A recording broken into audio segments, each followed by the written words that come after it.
Hello. So thought I'd make another Game Week 7 video. My thoughts are a bit stodgy today, but I'm just going to waffle my way through some random thoughts. Gonna have a little recap on Game Week 6. Talk about my plans for Game Week 7.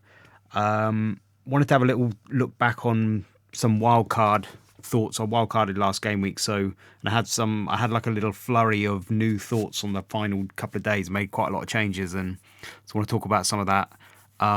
Maybe some other random things. We'll see how we go. So game week 6, I did well, mainly thanks to Alderete. I played him, and I want to talk about that because there was a kind of reason why I played him. So obviously I didn't know he was going to score like that. That was luck. But I had a kind of wildcard thought that I'm going to talk about in a minute. A reason why I played him. I wildcarded for the sake of Haaland. He smashed it. That was good. Very, very good for the triple captainers. I don't begrudge them too much because he was only 100% EO at my rank and under 200% in the top 10k anyway. So I still kind of was glad for those points. But that must have been a hell of a thrill for the triple captainers in the last dying minutes to get those 2 goals. That must have been fun. So yeah, well done there. That's going to be hard to beat. Gabriel did well as well. Yep, I'll talk about. I need to talk about Gabriel as well because I have to apologise because I advised in my last video that I'd probably go for Van Dijk rather than Gabriel, and that was one that I changed my mind on in the last minute.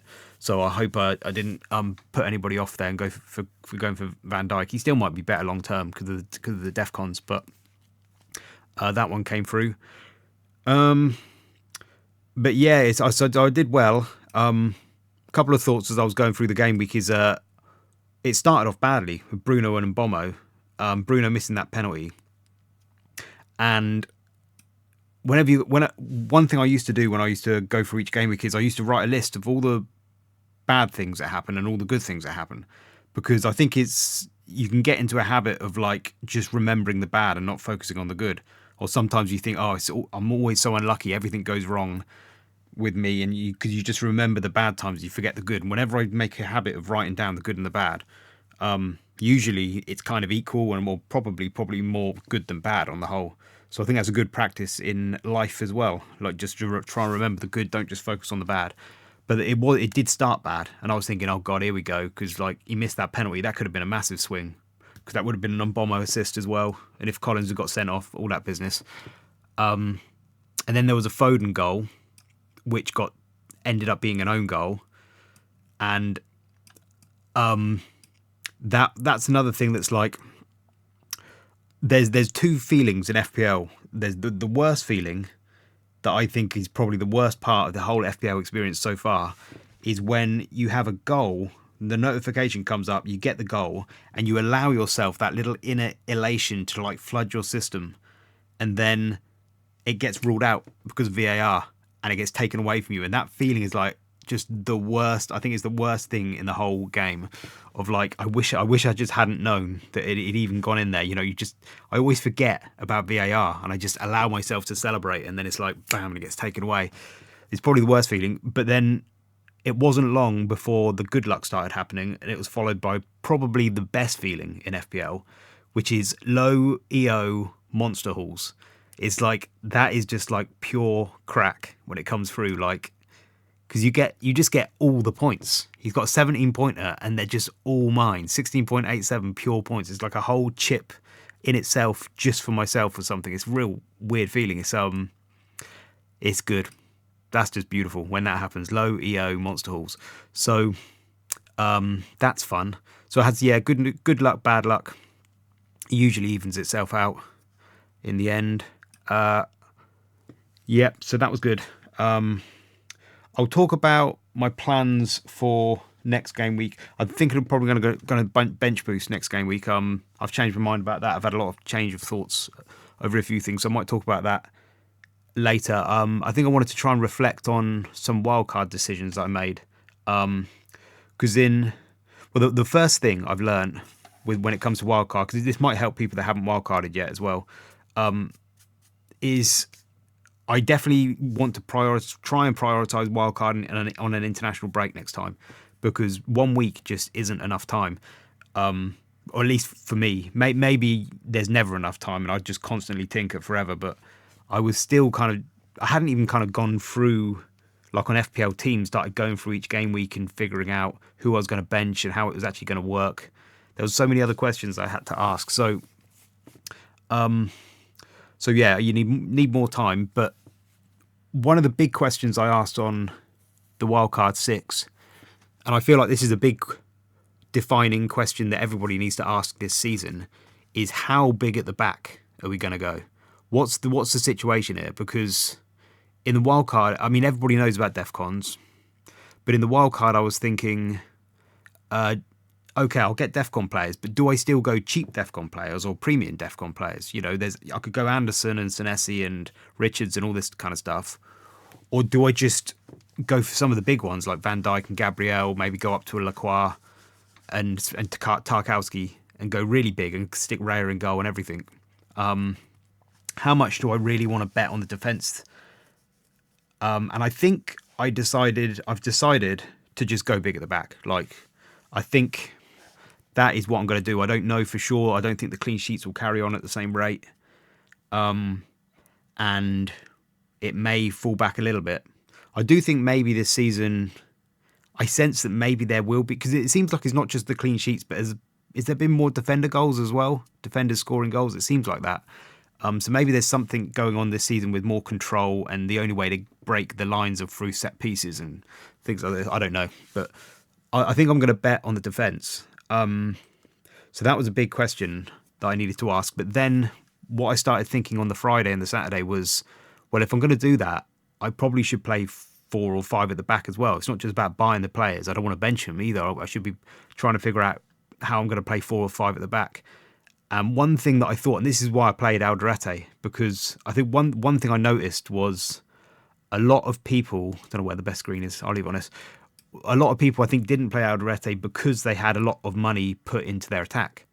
And so you couldn't justify playing Alderete over an Ndai, over a Reijnders, over Pedro, whatever.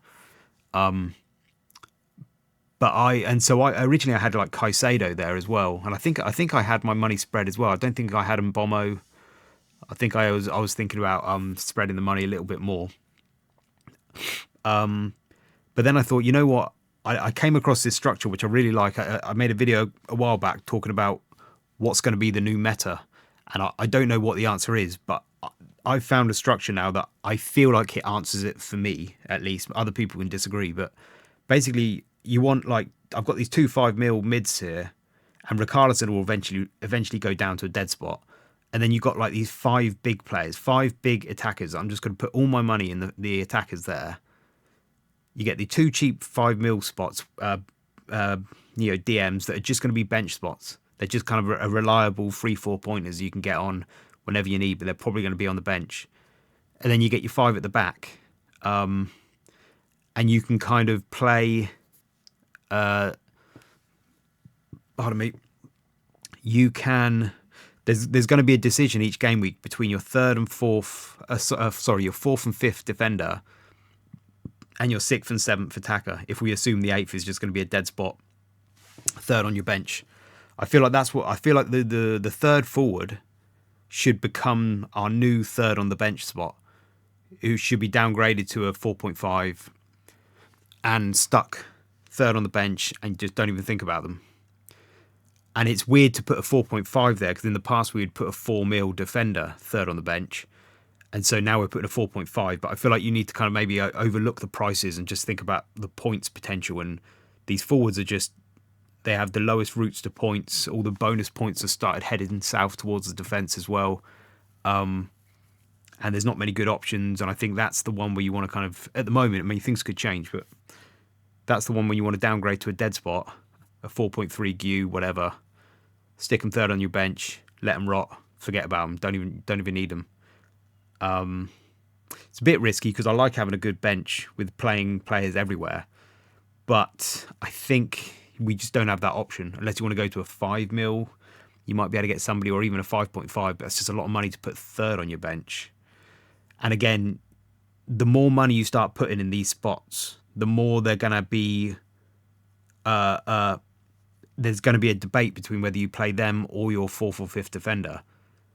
And you could look at that as a fine thing. Like, okay, you'll just have that debate and sometimes you'll play the attacker. But I think I'm almost trying to encourage myself to play 4 or 5 at the back by having this structure, by having 5 mil, 5 mils. These guys are almost never going to be better than the defenders. So you're always, these 5 mils, you're always going to play a defender over them. So it kind of forces me, I can put all my money in these 5 premiums.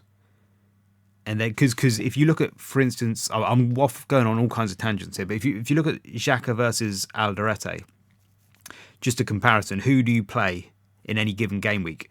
Well, with Xhaka, the best you're hoping for is just defcons, really. I mean, you might get an attacking return, but his chance of attacking returns are pretty much the same as Alderete's. It's probably like a 10%, 0.1 XGI thing. Appearance points, same. But then when it comes to defcon, Alderete's got more chance of getting defcon than Xhaka. Xhaka, usually, I mean, he's normally he's like 44%. Alderete is like 66% or something. I don't know what it's up to now. Alderete is, I've still got him at around 64%. Actually, Xhaka's 60% now, so he's actually creeping up behind him because he had a monster return in the last game week. But generally, in that, defenders will probably be more likely to get defcons than the DMs because you need the extra 2 for the DMs, although they've got recoveries and just defenders generally get them more. So they've got that advantage, and the defender has 4 points for a clean sheet, and the midfielder only has 1 point for a clean sheet. So when you add that all together, the defenders are always going to be better than playing these defensive midfielders. Now if they concede 2 or more, they get a -1, so that counts against it. But I think the 4 points for the clean sheet and the added chance of getting defcons just always puts the weight more in these defenders' camps. So that's the structure, and you're almost always going to play defenders, and you're not going to play your DMs, and these will just be here for emergencies, injuries, bench boost when I need to bring them in. So that's what I'm thinking. I went off on a lot of tangents and I can't remember all my thoughts, but another thought I'm having as well is like when to play 4 at the back, when to play 5 at the back. I think the only times I'll play 4 at the back, basically if one of my defenders plays Man City or Arsenal, I think that's a game worthy of benching. You can bench a player for that game. The reason being they're unlikely to get clean sheets, and I think they're unlikely to get defcons. Because I think Man City and Arsenal are teams that don't really produce many defcons in their opponents. In the centre-backs here, Man City are third bottom. Arsenal are in the middle. But last season as well, I think they were relatively low. Arsenal, middle last season, actually. And Man City there. So, I mean, I don't know, they're average, but they're not massively high. And just in general, the vibe I always get with Man City and Arsenal is that they don't they're a bit more efficient with the ball. They don't give it away as much. And they tend to just control possession. You don't get these games where there's just turnovers going back and forth and there's just all this kind of stuff. That's the impression I get. I suppose I could be wrong about Arsenal there, but that's the conclusion I've come to for now. Liverpool are a bit of an exception because even though you're unlikely to get a clean sheet against Liverpool, you are likely to get defcons. They're second top there for centre-backs. Last season, they were fourth top. So you could like Chris Richards in this last game week, he got 4-pointer. So there's a bit more of a decision there where you could just play your defenders. Because I think the idea with these defcons is that you've kind of got to play them as much as possible. Otherwise, it kind of negates the defcon benefit. Because if you just play them in the easy games, then they're the games that you're less likely to get defcons. Like, you got Burnley, Leeds, Sunderland are down there now as well. I think they were a bit higher up last game week, but they've gone down. So the promoted clubs are down the bottom for centre backs. They don't create many C-bits in their opponents. And it was the same last season. Ipswich, Leicester and Southampton all down the bottom here. So these games, you're likely to get a clean sheet, but you're not likely to get defcons. But in the harder games, if you bench them because you're not going to get a clean sheet, well, you're going to miss out on the defcons, and it kind of negates the reason why they're going to be a better pick than the midfields and the forwards and stuff. So that's my thinking. Arsenal, Man City. I think I'm going to be. I might bench my defenders for those games. Also, possibly, I think I was thinking Newcastle and Chelsea, because Newcastle and Chelsea are kind of low as well. They're low here, and they're both teams that, if you fancy that they could wipe your clean sheet out, you might not get defcons either. And last season, Chelsea were weirdly low as well, even though they're a very attacking team, and Newcastle. So that's Wolves and Newcastle. So they're the only other two exceptions that I might bench a defender for. Low chance of clean sheet and low chance of defcons. So that's my thinking. But Liverpool, I'd probably still play him. So most game weeks, I'm going to be playing at least 4 at the back, and then some, like in game week 8, I'll probably bench Tarkowski. Yeah. So that is my thinking. That's the new structure. The goalie, I decided that the going big at the back doesn't quite apply for the goalie because they don't get defcons. So nothing's really changed in the goalkeeper position. And so the same intuition we had in previous seasons about, it's maybe okay to go for a 4.5 keeper because they might keep up with save points and bonus points. I guess the theory is that my thinking was with Raya, keepers only have like a 10-point ceiling. They don't usually go up to 20 points, 15 points. It's like a 10-point ceiling usually. And with somebody like Raya, it's probably only a 6-point ceiling most of the time. 6s and 2s. And on those games when, a 4.5 doesn't get a clean sheet, they might still get save points. So it's like 3 versus 6. It's not too bad. And on the games when they do get a clean sheet, they can go. That's when they get the monster hauls of like 9-10 points because they get the save points as well, and bonus. So I went Petrovic. I don't feel great about it though, Petrovic. I feel, again, like what I said about needing more than a week. I had a lot of rush decisions at the last minute. I was actually going to go for Roofs, and I feel seeing that they got the double clean, they were the only ones that got the clean sheet. That would have been a really nice start because he was the one that I just had this good vibe about going for Roofs. Sunderland. I did some research on Sunderland. I just read some articles about them, and there's a real good vibe there at Sunderland. They've invested really well. They've got a lot of good money, a lot of good new signings there. Xhaka's a great signing for them. It's good vibes, and I was thinking I could do the Roof is on fire tweet. Would have been great.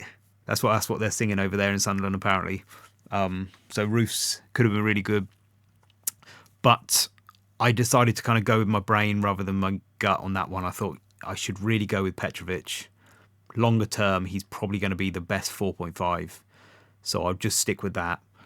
And I didn't want to block triple Sunderland, believe it or not. I've got Xhaka and Alderete.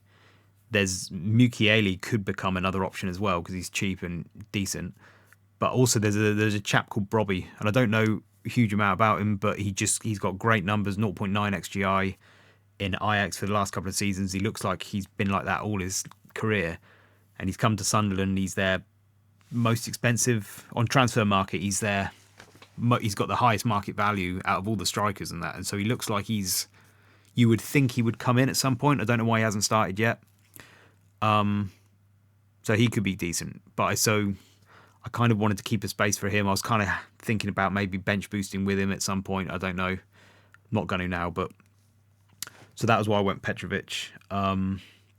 Obviously, free Bournemouth. I might want Semenyo at some point, and Diakate and Evan Nilsson. So that I could have blocked free Bournemouth as well, but I went Petrovic. I didn't have enough time. I didn't quite want to go for Pope. I was doing maths where I was looking forward and seeing how I could afford Saka, possibly even Salah and things like this. and I needed to kind of go as cheap as possible. All the way down to Dubravka felt too much, but going to 5 mil to Pope was like not quite worth it either. So that's where I ended up, Petrovic. Yeah. What else? So that's the structure. And so I downgraded Caicedo to Ghana as well. That was a really hard decision because Caicedo just felt so good. But I don't need... He would have been on my bench most game weeks. If I'm going to play 4 or 5 at the back, Caicedo would just ended up on my bench. And so there's no point spending that extra 0.6 million on Caicedo. Ghana's probably not much worse off. He'll probably do all right for DEFCONs and all that business as well. But of the 5 mils, I had a real difficult time trying to figure out the second 5 mil, even though I thought there was loads of good ones. Let me get my players up 1 sec. This little list of 5 mil players I was going back and forth on, and like Stack. Well, I need to talk about the thing about Stack. Another thing I was going to mention is one of the things I'm trying to do this season is just not think about EO at all. And so I'm trying to just pick the players who I think are going to get the most points regardless of EO. And some people talk about you shouldn't be scared to go against the herd. So don't be scared to go for the low EO punts. And I'm generally... I don't think that's my problem. I actually kind of get excited to find a nice low EO punt that nobody's gone for. But there's also another fear, which is that don't be scared to be called a sheep. And sometimes if there's a player that everybody's going for, and you think they are probably the best one, like I find that more often that there's a player that everybody's going for, I don't want to go for him because I'm just gonna feel like a sheep if I go for it, and that's almost a harder thing to do for me, to kind of go for a really obvious pick and then think, oh, everyone's gonna think I'm a sheep or something. So And Anton Stack, even though he's not massively highly owned, he just felt like he's the FPL review pick. He felt like a bit of a bandwagon, and I just really didn't want to go for him, even though his numbers are all right. I don't think... But the other reason why I didn't go for him, though, as well, is that he's not a DEFCON guy, really. He's more getting his points from attacking returns. And I really wanted, if I was going to have a 5 mil player on my bench, I just wanted somebody who's going to get me a reliable 3-4 points every game week, rather than lottery kind of like, well, let's bring him on and just hope he gets something. So, Xhaka was perfect. And so I was looking at... I mean, Cullen was good at the start of the season, but now he's losing minutes to Florentino. Florentino could be good, but I don't know enough about him yet, and I don't know how nailed he is yet. Tyler Adams was good, but he's blocking another Bournemouth spot again. That was the problem with him. He's just reliable for the DEFCONs. He's got an injury history, but whatever. He's doing all right for now. No XGI, but yeah, it would have blocked another Bournemouth spot. And then I just started running out of spaces. I could have gone for a Dewsbury Hall. He's got really good XGI, but no DEFCONs, but he might have been all right. I really liked Adam Morton, but I don't think he's playing as defensively as he did before. I've got a feeling he's got really good attacking numbers, but his DEFCON rate isn't very high this season, and he's coming back from an injury, and he's not playing full 80s, full 90s. So I just couldn't quite go there. It was a bit too risky. So I took a punt on Ghana in the end. He seemed to be playing every game. DEFCON rate was pretty good. A little bit of attacking threat. So he was the last choice, last chance saloon. So I went for him. So that was my thinking with Ghana. And in there, they both did really well. 9 and a 7, which is like... This is another thing that's going to be... I think I'm just going to have to get used to that. I've only played Xhaka like twice this season, got 2-4 points from him. Every other time, I think he only got 3 points in the first game week, and then he's got like 5s and 5s, and then now a 9. He's been doing really well. But I think I'm just going to have to get used to that. Because, yeah, I mean, in a sense, it's a good thing to know that you've got reliable points on your bench. And it's a weird feeling to be playing, to just have all these blanks every game week with all my forwards, and then to have a 9 and a 7 on my bench. It's been happening fairly frequently, but I just don't think you're ever quite justified in playing a Xhaka over an Mbommo, a Foden, a Gyökeres, a Bruno. It's never going to quite happen. So I think I'm going to have to get used to it. There's just the ceiling is so much higher in these players, and I think over the course of the season, these guys should outscore these chaps, the 5 mils. So yeah, at the moment, I'm just going to keep benching them. But maybe I'll regret that at the end of the season. We'll see. Another thought I had was that in previous seasons, the routes to points were mainly in midfield. My aim was always to try and get 5 midfielders, 2 forwards. So you have 7 attackers and I have 5 midfielders, because that's where they're the ones that get most of the points, get the extra point for the goal, they get a point for a clean sheet. And the defenders, they had their clean sheet points and stuff, but defenders generally didn't get as many points as midfielders and forwards and stuff. So it was the midfield. You stack the midfield, and it was a sense of like, you don't know where the points are going to come from, but you just spread your net as wide as possible over the position that's going to get the most points and just hope for the best. So you go 5 in midfield. Whereas this season, I think now it's the defence. Now, again, that's just me making that bet that, like, I think I'm just going to go for it. So I'm just going to spread my net as wide as possible in defence now and see if I can get some of those monster hauls, because that just seems to be the theme of my season so far. It's like the big random monster hauls just keep coming in defence. And that was part of the logic of playing Alderete. I just wanted to get more of those defenders on the field, just in the hopes that I could catch one of those monster hauls. So that is what I'm thinking at the moment. I don't know how long, if it will carry on like that, but that's my bet at the moment. So that's that. Yeah, so I think that's all my thoughts on Wildcard. What else? Yeah, I was going to say something about price as well. I think I said something about that. Just pricing. The pricing might be a little bit deceptive this season. Like if I go down to a 4.5 in that third forward spot, I think it's okay to put them third on the bench, even though you might be tempted to put a 4 mil defender there. And these 4 mil defenders are quite good as well, I think. I always feel like you need to kind of forget the pricing a bit, because it can be a bit deceptive. Like Senesi's like the best defender in the game at the moment. So just the fact that just because he's 4.5, you need to kind of see past the pricing. And then players like Saka and Salah, they're probably overpriced. If Saka's not on pens as well, if he's got a bit of an injury, if he's coming off after 70 minutes, 80 minutes, he might not be worth the money, but there may still be reason to bring him in if you've got a structure like this and you've got the money to do it. I'm with Salah as well. I still want to be open to bringing him in at some point, even if just for a temporary period, and then taking him back out. He might not be worth the money over the whole season, but yeah. So I'm trying to kind of see past the pricing a little bit. What else? Just have a little waffle about some of the players I didn't pick on Wildcard. Semenyo, I didn't go for Semenyo, and I maybe regret that a little bit. I think there was a part of me that thought I'd have a little punt on Foden, and to be honest, I don't like as though that was an upgrade. But I'm not sure Foden actually even is an upgrade. Like, for Semenyo had Leeds, and then I don't know where he goes into next. Fulham, he's still got an okay run. Well, a bit tricky, but I don't even know whether Foden was even an upgrade. I think maybe.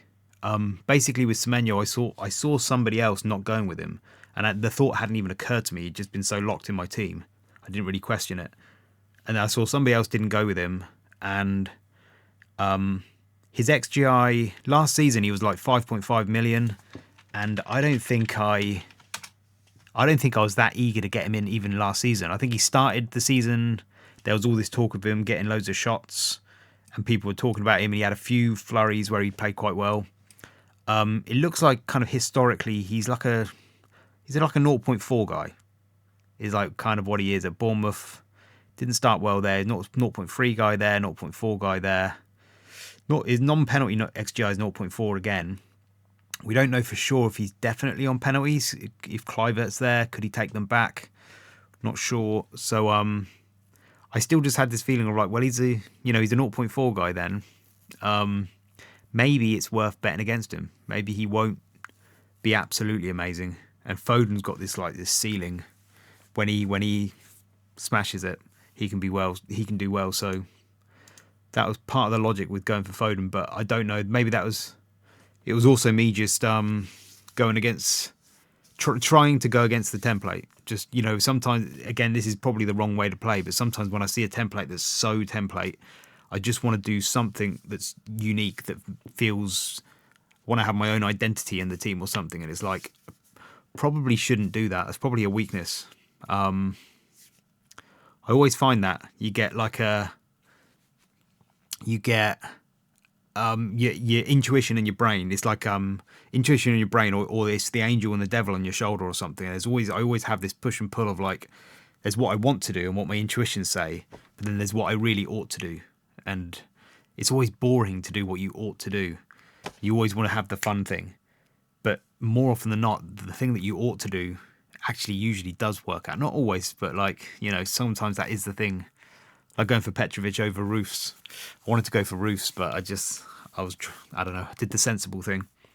So maybe I should have done the sensible thing with just going for Semenyo as well. But anyway, he's just a punt. And another thing another thing I'm thinking with the team as well is that this structure, because so supposedly we have more transfers, we get the 5 extras, so there's a little bit of a lower threshold in when to use our transfers now. We've got the new chips as well, so there's we can be a bit more trigger happy with the transfers. But then also on top of that, most of my players are just these nailed centre backs and DMs.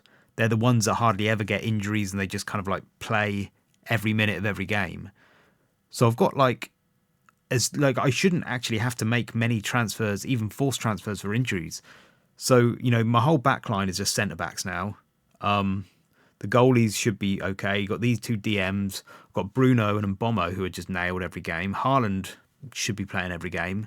At the moment, for now, Gyökeres looks pretty nailed.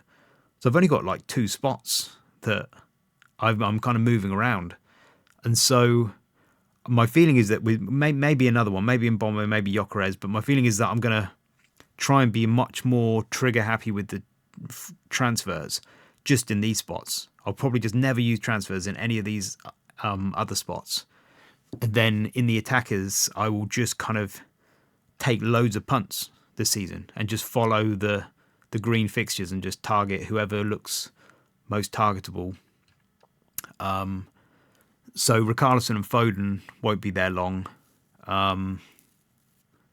They won't be there. In fact, Richarlison's going down to a 4.3 at some point, I think, or 4.4. But then maybe these 3, I'll just be rotating and having some punts. So yeah, that's the thinking there. It may even be so I'm more open to doing 1 week punts, one after the other, and just kind of having to play around with that spot. Yeah, so that was another thought. João Pedro, I thought was worth betting against. He's another one that I don't know. I've never been fully convinced with João Pedro. That's not João Pedro. It's about 10 different João Pedros. That one. He's a 0.4, maybe 0.5 guy. He is quite good there. Look, he got up to... Well, that's with penalties, though, isn't it? So without penalties, and he's generally throughout the season, he's not going to have penalties. He might have them eventually. He's a 0.5 guy there. He's good. He's fine. Little injury niggles. Yeah, I was fine to kind of bet against him. Again, I was trying to go against the template. Felt like I was okay to bet against him. Thought I'd have a little Richarlison punt. Yeah, it was a last-minute decision. So I went with him. Pedro's fine, but I just thought I'd bet against him. I don't think he's, vital. A little word on Reijnders as well. Reijnders was somebody I didn't go with. Partly because he's become a kind of template pick again, but he was one that I'm still not. I think he's fine, and I think he's a good punt, and I think he could have a high ceiling. But I also think he's Man City. I think he's a bit overhyped. He's a Man City player. He could have rotation at any moment. I think he's just a zero point 0.3 guy. His whole career he's been 0.3. And he could get up higher than that, but his entire season, his entire career is just 0.2s and 0.3s. He just looks like that's his way of being. You know what I mean? I always tend to think that that's just him set there. He overperformed when he first came to Man City. He's 0.5, but his XGI was still 0.3. So I don't know. He might be good. My punt with Reijnders, my bet with Reijnders is that I think Caicedo, who's the same price, will outscore Reijnders. That would be my bet. I think you're probably better off going for Caicedo than Reijnders, just because of the hare and the tortoise kind of situation. I just think Reijnders will tickle. Caicedo would tick along and beat Reijnders eventually, but who knows? That's my bet. And then I didn't go for Ndai or anybody like that either. And again, that was the same logic of I just wanted to clear out that little mid spot of like 6 mil spot and go down to these 5 mil spots, almost to encourage myself to play 4 or 5 at the back more often. That kind of thing. So that's what I did. Yeah, that's about it. Man United, Bruno and Mbommo. I'm still not sure about Man United. Maybe I was a bit too. I thought this could be their season where they get it together. And that moment, a couple of game weeks back, where Bruno had the penalty and the referee brushed into him, and it kind of affected him so much that he missed the penalty, and even if he'd scored the penalty, the fact that it affected him and he got grumpy about it, I don't know. That struck me weird. I could be wrong about this. Maybe Premier League footballers they have their method, but it just struck me as a really wrong attitude to have. And I couldn't remember the last time I'd seen him or Amarim smile, which, to be fair, they haven't had a lot to smile about. But it just made me think. I don't know. I feel like there's a rot at Man United, isn't there? There's something wrong there. And so I'm still on Bruno because of the numbers. The data still suggests he should be fine. And obviously he was very, very close to returns there. Same with Mbommo. But they're not nailed there. They could come out. So we'll see. So that's that. And then, I don't think there's anything else to talk about. I'll just talk about my plans for next game week, game week 7. So I'm thinking I'm gonna bench boost, because I think there was a part of me that was kind of holding out for a better bench boost at some point. I was thinking maybe I could do something with rotation and having like a really good rotation. But when I was doing the wild card, I just wanted to get the structure. I didn't care about bench boost. I just wanted to get my structure right. And I went down to these 2.5 mils. And now that I've got this structure, now I'm thinking, okay, well, when's the best time to bench boost?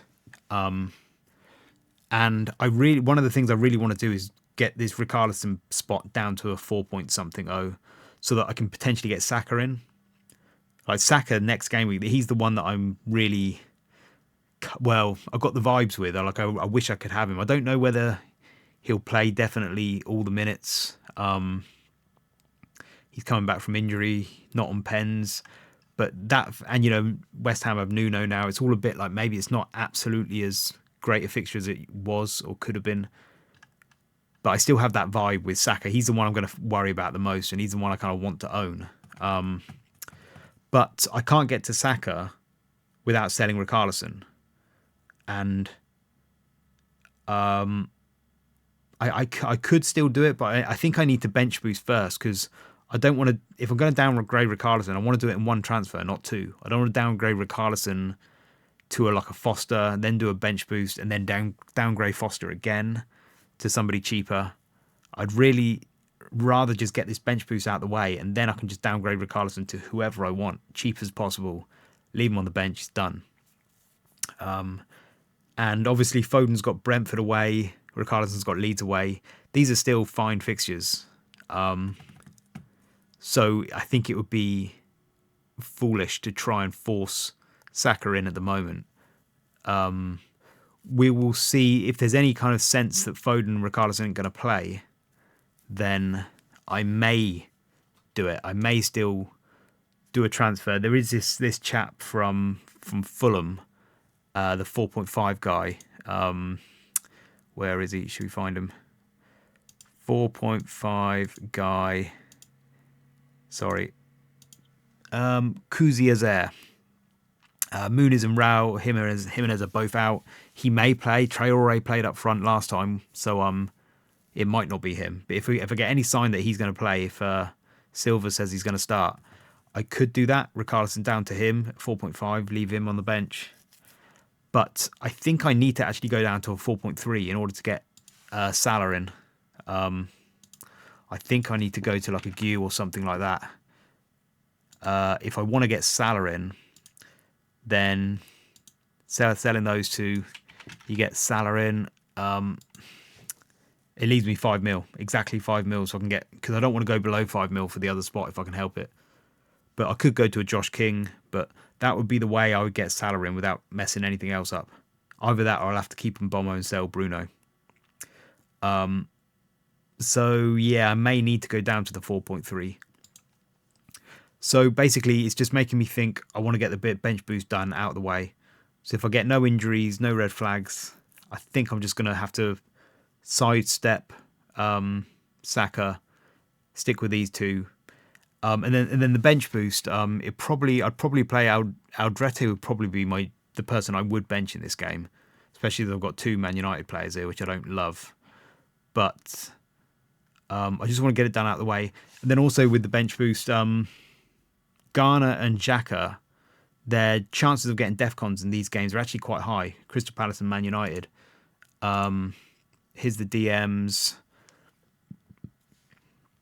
So Crystal Palace there, Man United in the middle, Crystal Palace third top at the moment. So, pardon me, always burping these videos.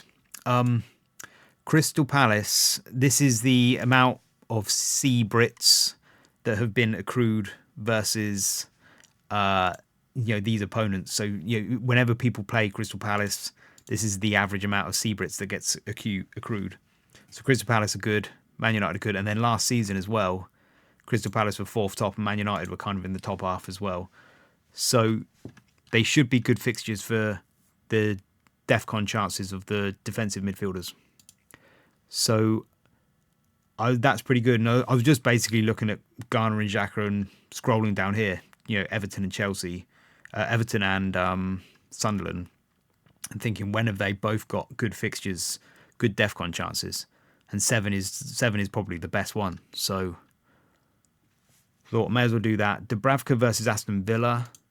Aston Villa, even though they got off the mark and started scoring, they're still their XG. They're still second bottom here. That's their XG per 90 over the first 6 games of the season. They are second bottom. So, and they only cooked up 1.2 XG against Fulham, even though they scored 3. So they're still quite low. And so I fancy now Burnley are the bottom of the XGA chart. So, I don't hold out much hope. But actually, if you think of if you want to wait for the Leeds game, well, Leeds actually have slightly higher XG than Aston Villa. So maybe the Aston Villa game is the one anyway. Who knows? So I'm happy enough to play Dubravka for that. And then Alderete just got a 17-pointer. So who knows? He might be all right to play. Again, with Man United with the rot. Yeah. So I think I'm just going to get it out of the way. Get it done. Yeah. I feel like I want to empty all my thoughts out in these videos. I probably shouldn't waffle too much, so I'll try and I think that's it. I think that's all my thoughts. So that is bench boost 7. Probably going to roll unless I get any flags, and then that might scupper my plans. Yeah, I'm going to stop talking now. That's enough. Okie doke. Thanks for listening. See you later. Bye bye.